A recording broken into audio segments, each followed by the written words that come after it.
Hi everyone, welcome to another episode of Rita's Book Club. This week I'm super excited to review A Court of Mist and Fury by Sarah J. Maas. This is the second book of the A Court of Thorns and Roses series, and as I previously said on my first video about this series, I'm obsessed. Not only is the story so cool and filled with so many plot twists, but I love the characters, and in this one we get to meet even more of them. After the events of the first book, we see that Fury has undergone more trials than one human woman can carry in her heart. Though she has now been granted the powers and lifespan of the High Fae, she is haunted by her time under the mountain and the terrible deeds she performed to save the lives of Tamlin and his people. As her marriage to Tamlin approaches, Fury's hollowness and nightmares consume her, and she finds herself split into two different people. One who has to uphold her bargain with Rita, High Lord of the Fair Night Court, and the one who lives out her life in the Spring Court with Tamlin. While Fury navigates dark web of politics, passion, and dazzling power, a great evil looms.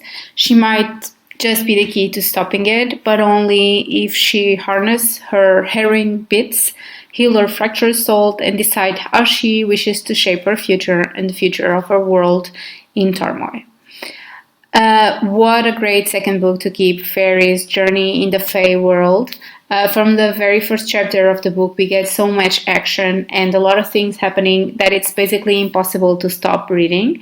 It's an incredible thing to be able to grab a reader's attention from the very first moment, and the author definitely does it. First, I feel like I have to address the big elephant in the room and say that I absolutely adored the misleading the author gave us in the first book in relation to Tamlin and Fury.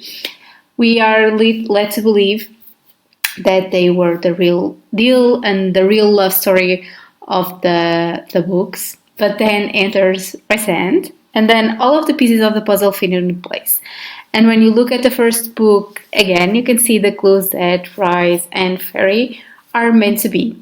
I think it's so refreshing to get a series where the first love isn't the end game, and it's really brave of an author to do that, because she makes us love at least like Tamlin, but then we quickly get to see why he isn't the perfect fit for Fury, and then all the red flags just pop up. Tamlin gets blinded by the sense of possession he has for Fury, and in a way, he loves her, but she isn't really doing what's best for her.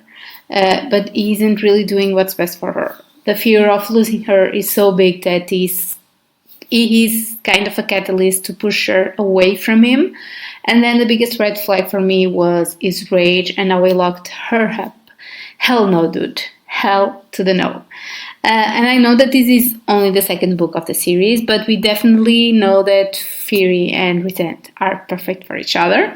The deep friendship they are able to nurture is amazing, but what sold me was the absolute trust and understanding for each other.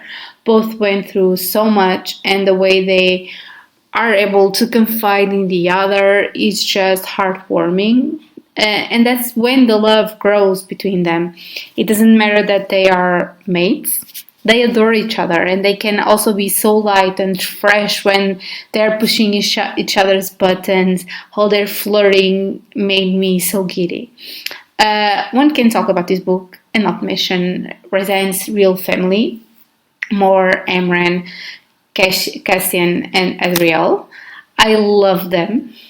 From the very first moment they make an appearance on the book, and once again you see how well they complement each other.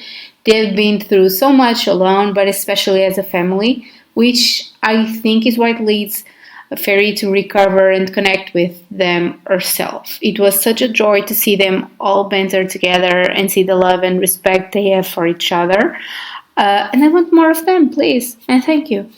On the other end, my darling Lucien. was kind of a disappointment to me in this book. He failed to help Ferry, his friend. I know he was following orders from Tamlin, but it broke my heart to see him turn his back on Ferry and let her become a shell of who she used to be.